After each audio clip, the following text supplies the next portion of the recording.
All right, it is all yours. Okay. Share my screen.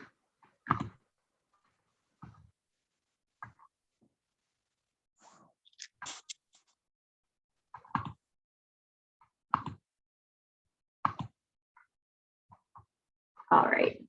So thank you for being here today. We have a really small group, so I just want to reiterate what Andrea said. If you have questions at any point and you feel comfortable unmuting yourself and just asking the question, that's probably going to be the most seamless way. My name is Julie Bloomfield. I'm a health coach and educator with the It's Your Life program at Henry Ford Health Jackson. I've been with the organization, it will be 8 years next month, and I'm a licensed professional counselor. I've taught a stress management course at Jackson College for 12 years. I've been in the education field for a really long time. Prior to my health coaching role, I was a school counselor for 14 years here in Jackson locally. So the program that I'm going to talk to you about today is kind of the nuts and bolts of what we do, what I do every day as a health coach, a little bit about how we originated, and then the full aspect of the program. This content is very different from anything else that I've attended today as part of the summit, in the sense that it's not clinical at all. And that's why there are no CEUs offered. It's really just a program overview. And so it's something that, while it can be dry as far as compared to the clinical content that I think most of us are really excited about and passionate about, I'm really excited about this and passionate about it because it can impact so many people, and it has. This program has been around for 20 years now, which is remarkable. There usually aren't, well, wellness programming is kind of a hot thing right now, and it's been growing and building over the past several years. 20 years ago, I don't think there were a lot of people talking about this, but our executive director, Dr. Amy Schultz, is a visionary, and she's the one who created this program locally. It was rolled out initially to, when we were still Foot Hospital, to our staff, and then it's been offered to area employers since the beginning too. And that's where we spend a lot of our time now as health coaches. We were put under the Department of Prevention and Community Health, which is really accurate, in 2008. And now, with the merger with Henry Ford and the direction the whole organization has taken, we're under the umbrella of population health. Why would a company want to hire us to come and do health management with their company and with their employees? Well, a lot of reasons. I think a big driver for a lot of employers basically is about money. We can save an organization a significant chunk, money-wise, in direct cost savings, because the impact on the health and the well-being of their employees can be improved so much by doing a prevention focus, which is what we do. It's going to reduce their sick leave. It's going to lower the direct medical costs, and there are going to be fewer workers' compensation and disability management claims on the system. Not only that, in a culture where it's really kind of hard to hire employees right now, so hard to hire and retain good employees, employees are kind of the buyer's market right now. They're looking at companies that are going to have a good work-life balance. They want to have high job satisfaction. They want to be productive while they're at work and they're on site or they're working from home. And being well is a great way to set your employees up so that they can function well, to be more productive and efficient. And everything that we talk to employees about does help them improve in those areas. And we know people historically, and especially over the last 2 years, aren't extremely well. It's taken a toll on all of us, even well people. And so having this program in your department, in your company, shows that you care about your employees, shows that you care, especially when you share healthcare costs with them, about cost containment and doing it from a prevention-oriented method. It's hard to change habits. It's hard to do things that make us well when you historically haven't done them. We are the change agents that come in kind of as catalysts and help employees develop plans. That's why it's called It's Your Life. So it's about their life that makes sense to them with doable changes that fit into their life, personally and professional. So I already talked about how we're prevention and wellness and not really sickness and disability, although we certainly talk to employees who are within the full range of well and unwell.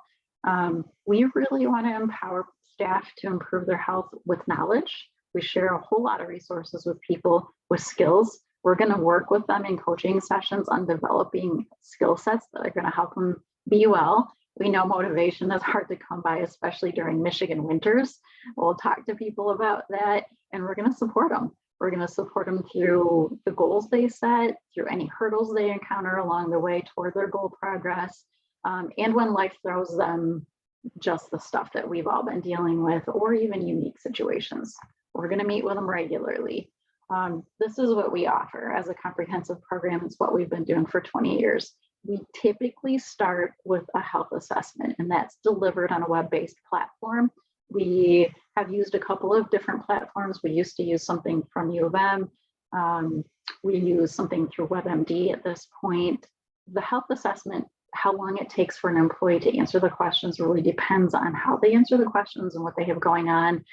I take a health assessment every year as part of my program through Henry Ford Health. It takes me 10 to 15 minutes to get through the questions, but I've taken it for 8 years now, so I kind of know what to expect. Some people might take a little longer, and the health assessment asks all sorts of things. It asks how much physical activity you get, what type, what kind of foods you eat, how many fruits and vegetables, how many sugary snacks and sweets you consume, whether you wear a seatbelt when you drive in a car or ride in a car, how much sleep you get, what kind of quality of sleep.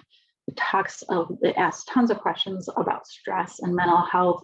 And I think that it scores pretty heavily on those stress and mental health questions, because I've had participants ask about that. They're like, my cholesterol is normal, my blood sugar is normal, my blood pressure is normal, my weight's normal. Why wasn't my score higher? Because you get a score out of 100 when you get to the end of it, and it compares you against other people, your age range and gender across the country, and it'll identify risk factors for you that you might want to focus on. And so they'll ask me about that, and I'm like, well, what's your stress like? How's your mental health been? And they'll be like, yeah, it hasn't been so good.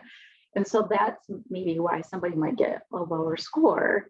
And I think it's intentional, because what I like about that is it makes people take their mental health as seriously as their physical health. And as we're here as a behavioral health summit, I love that aspect of our health assessment. It doesn't shortchange people on those questions. And so it's kind of an interesting starting point for people to get that information about themselves. Obviously, it's all self-report, but it's giving it back in a palatable and objective, concrete format in black and white. Sometimes subjectively, we get lost in our own worlds, and it's hard to be good assessors of our own well-being, especially in the mental and in stress management ends of things. And there it is in black and white, and it's telling us we have some things to work on. That may be more impactful for some people who are kind of like, it's going to get better. I just have to get to this next thing. This gives us some objective evidence that we actually need to address it now or soon. So that's a really key piece of how we get things started with our employees that we work with. We also use health screening data, and we actually provide health screenings on site at companies. And what that includes is a biometric screening where we measure employees' blood pressure, their height, and their weight. And then we also use something called cholesterol, and we'll do a finger poke. We collect their blood and we measure their cholesterol and their blood sugar, their fasting blood sugar, immediately on site. And we give them the results of all of those measures in an appointment. It takes about 15 minutes. Typically, we're there pretty early in the morning because people are fasting and they want to get those things done early in their workday. And then sometimes employees will choose to get those measures completed at their primary care doctor's office or another physician visit, which is excellent because we're always working with employees on getting a good working relationship with primary care. And in that case, we have access to those medical records electronically through their permissions or through a form where we gather that information if those providers don't use our electronic record. So we have the health assessment questionnaire data. We have their height, weight, and blood pressure, their blood sugar, and their blood cholesterol. And we have all of that information before we even begin the health coaching process. So it's kind of like a first phase, the health assessment screening, and then the next phase starts where we bring in us as health coaches. I'm one of 7.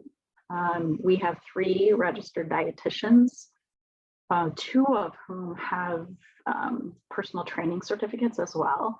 There are two of us who have a behavioral health background. The other one, Keela Kilgore, also is a licensed professional counselor. We have one person who's been with the program since the very beginning with most experience, who has an exercise science background. And then we have one coach who's also our tobacco coach, who is both a social worker and a registered nurse. So we're a pretty diverse, experienced group, and we meet monthly and we share resources, and we really support and backstop one another with how we do our coaching. So it's kind of cool because we obviously all have a different approach to how we work with people, but we all are similarly trained and obviously doing the exact same jobs on site with employees or over the phone as it was during the pandemic. We're really working on trying to bring our expertise to directly support employees in the workforce on site where they're doing their jobs. Another thing we often provide, and it's one of my personal favorite things to do, is wellness education.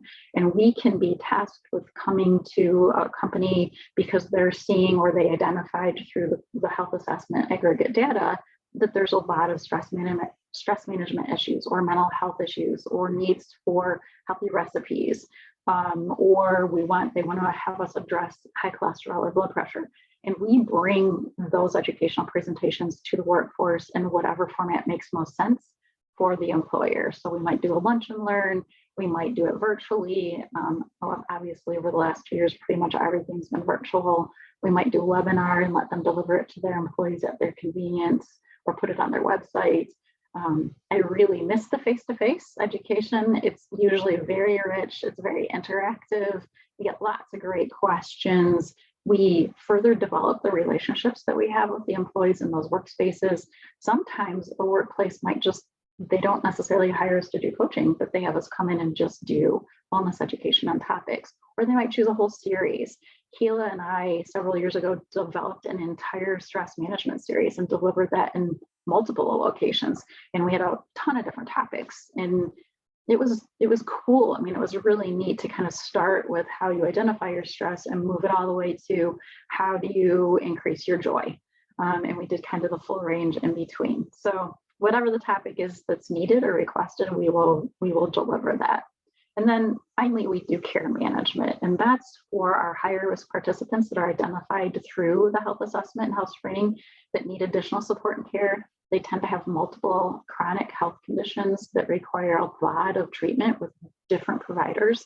And so our care management person can deliver the support that those employees need. And not all employers have had us do this program, but the ones that do have found a significant amount of success in getting those employees well and getting them the support they need as they continue to try to manage their ongoing health concerns. Where we tend to target, kind of where our pillars are in the exercise area, nutrition, tobacco cessation, stress management, and behavior modification. Those are the things that we're working toward every day with our participants. They are the most common things that come up. If somebody were to, for example, ask for resources on financial literacy, that's something that we wouldn't deliver as health coaches, but we would connect them with external resources because we really focus on these 5 areas. Where we are all similarly trained, even though we have different backgrounds as far as our degrees and our licensing, is through motivational interviewing. We've all been trained in it. Many of us came into the job with skills in that area, but then we do additional training. We have found that in our relatively short appointments with our participants, that it is the most efficient way to elicit what someone's goals are and to help them identify strategies to achieve those goals. So it really is, it's your life. It's really the participants.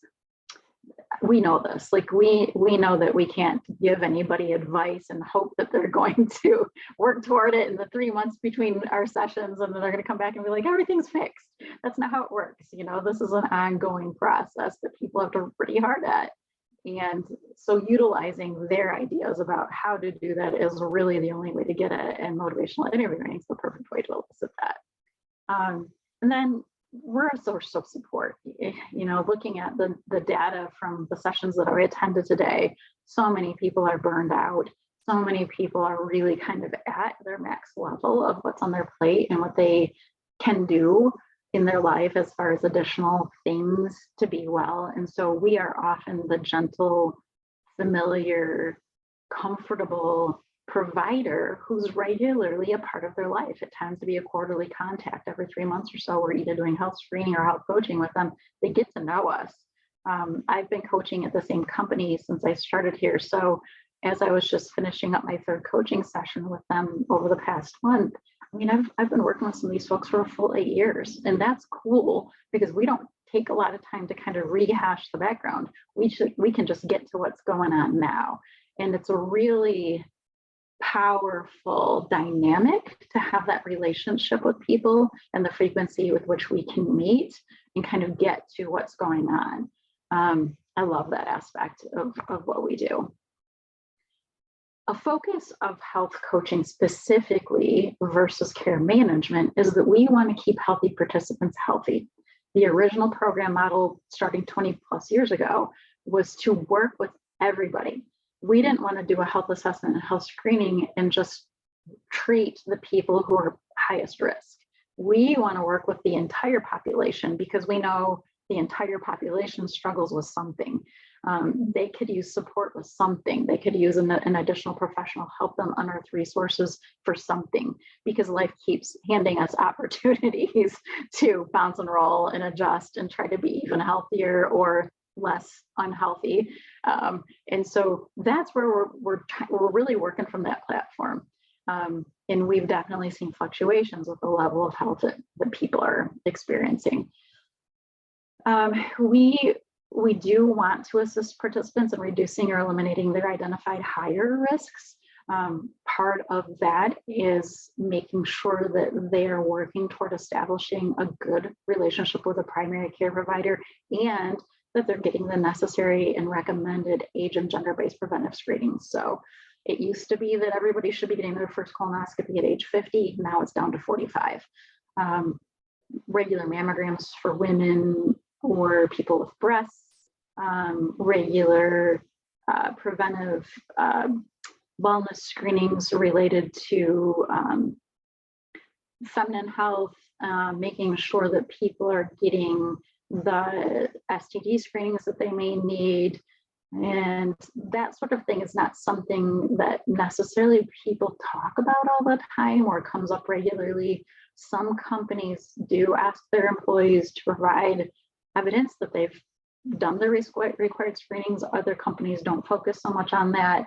But when we're working hard to make sure all participants are doing the recommended primary care with their provider, those things get addressed. And so that we're kind of a conduit. We're constantly making referrals and recommendations for people to establish those relationships. Especially when we're working with the younger employee population, we find that a lot of them just don't have established primary care. Maybe they went when they were little kids to a pediatrician, but they just didn't establish care as adults, and it's been a while. And maybe they've never even had their cholesterol or blood sugar measured. So trying to kind of get started on those things and not just have people using urgent care, and certainly not the ED for their primary care, is a big focus of what we want to do within the health system. We do make a good amount of referrals to people's employee assistance programs, depending on what the company has to offer, to behavioral health locally, to our own care management program when those people didn't get picked up out of the gate, and then whatever employer-specific enhancement programs they have. We have some employers that we work with that do all sorts of really cool things, mobility work, making sure people are having the appropriate worksite stations so that their desks are at the right height and their keyboards are at the right height and that their chair has the right support for them. It's been interesting working with different companies to see what they will offer their employees to keep them well. And so we always are aware of what those things are to help facilitate some of the handover when that's appropriate. Okay, so I love talking about our tobacco treatment services because couple of things. They're free, number one, to anyone. You do not have to have purchased our product. It's Your Life program to avail yourself of our tobacco treatment service. Two, the person who provides this service right now and has since I've been with the program, Carol Zawacki, is a rock star. She has helped hundreds of people quit using tobacco. She is so good at what she does. She's trained through the Mayo Clinic. She has a multitude of ways at which she helps people. She works inpatient in our hospital on specific units now, and she keeps expanding those services. She works outpatient over the phone or virtually, in person. Again, we're starting those back up. She, as an RN, has the ability to prescribe medication for people to assist them if that's part of the quit plan. And she uses evidence-based practice. She does on-site work, like if a company wants her to come and do a quit smoking or a quit using group at their company, she does that. It's remarkable what she's able to do with people, and it takes a while. If you've ever used tobacco and you've quit, you know, or if you're currently using, you know how hard it is, you know how addictive it is. It's a tricky thing to work with people on. And so I feel very happy to have her as somebody that I can refer my own participants to, because I know if they work with her, they're probably going to end up quit. It just is a matter of how long will it take, and what process is it going to take for them to get there. The starting point is the hardest part. The hardest part is just saying, yeah, I think I need some help, and then getting them connected.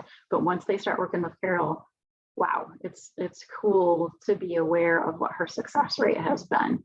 So the inpatient part that she keeps expanding. She does a lot with our oncology clinic. There's bedside stuff that she's been adding in the past year that's really helping people kind of at the point of, like I talked about with the health assessment, it raises concerns. Obviously, if you're inpatient and it could be related to the tobacco use that got you there, having her right at your bedside and offering her services is a pretty powerful and compelling intervention, because her bedside skills are, again, top notch. So really thrilled that we continue to offer this as a service free to anyone. So our care management, a little bit more about that. So it's individualized, and those participants who maybe have a lot more going on might need more coordinated care. They're going to need longer sessions than what we would typically offer as health coaches.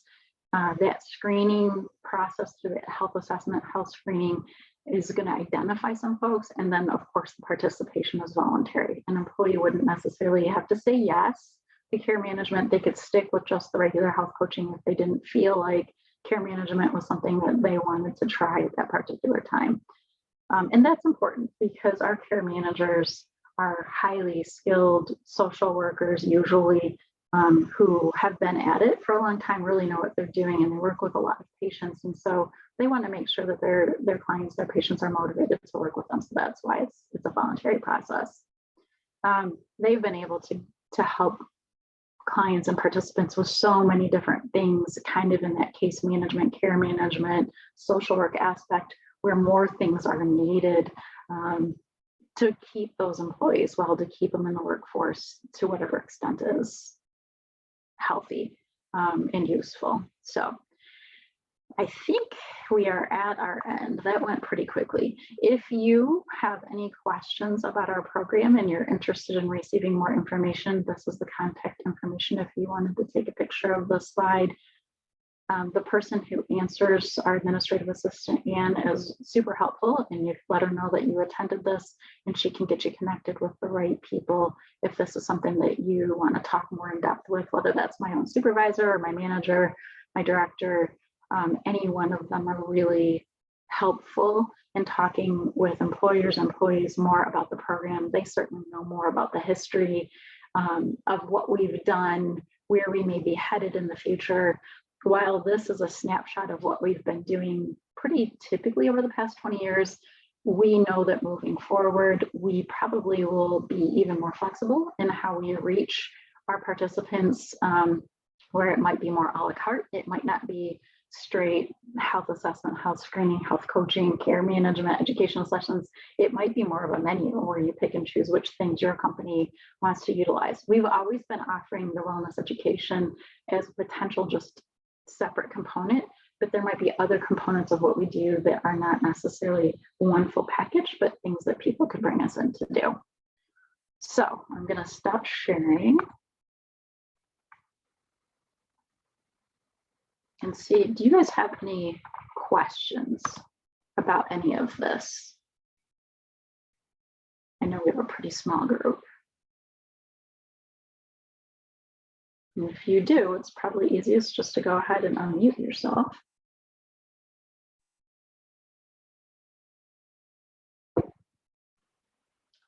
Well, if not, I think that that's okay. You can certainly contact our department if something crops up as you start to reflect on today, but maybe it's not so bad that we wrapped up early because it's finally getting nice outside. All right, well, if there's no more questions, we can call it then. The only question that I had, Julie, was I work in a very small office, like 6-person organization. And so at the beginning, you were talking about the health screening, and I was really interested in doing that. But then I got a little nervous that, you know, my employer could figure out which health screen is mine specifically and then use it. I don't think my employer would, but use it negatively almost. Is that something that you guys protect against, or? Yeah, we do. We only share aggregate data with employers. And so they would get a count of how many people did the health assessment or did the health screening. And it would be trickier for your group because it's so tiny with 6 people. I don't know that we've done this program at a company that small.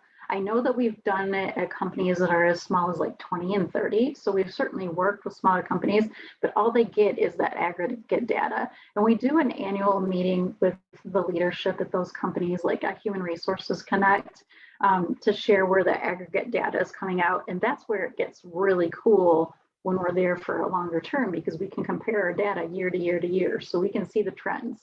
You know, if we have an increase in tobacco use, high blood pressure, high cholesterol, stressors, mental health issues, whatever the concerns are, we can see trend line data.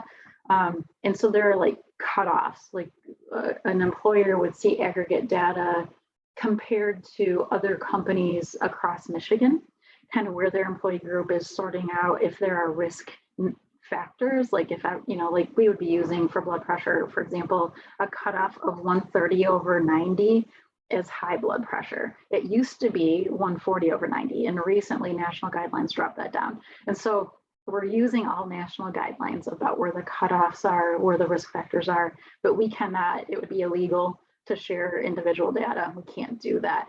If you're working at a company where there's only 6 people and one of those persons uses tobacco, and they acknowledge that on their health screening, and the person goes out to their vehicle to smoke during breaks, they probably already know who you are, but that's trickier, right? That's harder to protect those people.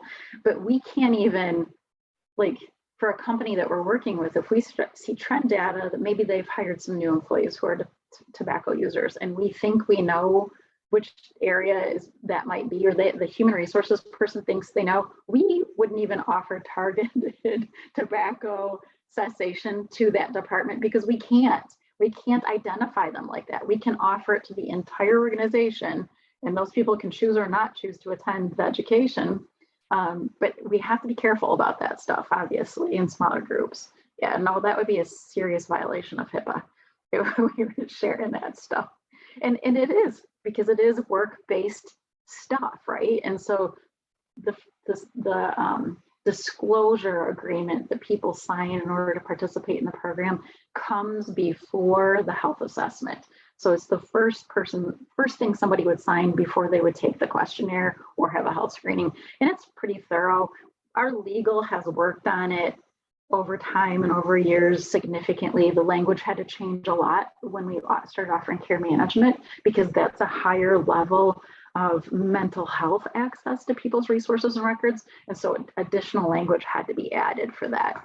And like, we use Epic as our electronic health record to chart our coaching visits as an education session.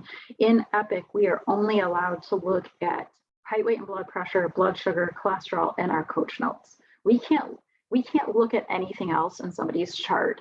And because every keystroke and screenshot is recorded while we're in there, we could lose our jobs if we did that. So even if somebody were to say, hey, Julie, can you check in my record and see when my screening is with my women's doctor, when my mammogram is scheduled. I can't do that. I'm not allowed to go to that screen and look at where their mammogram is scheduled. I can just say, I can tell you how to access my chart, but I can't go looking for that for them. So we're very well schooled. Thank you for asking that, because I probably should have mentioned that in the beginning. The confidentiality is tight as it needs to be. Good, So. good. Are there any other questions? Apparently Sterling had a question. Sorry about that. I'll be glad to answer that. Yes, your mama gets to take you for a walk soon. I love it. All right, well then I'm going to go ahead and stop recording. And if you guys do think upon this and have any questions, don't hesitate to reach out to Julie. Awesome. Thanks for being here. I appreciate it. Have a great rest of your day. Take care. Bye-bye.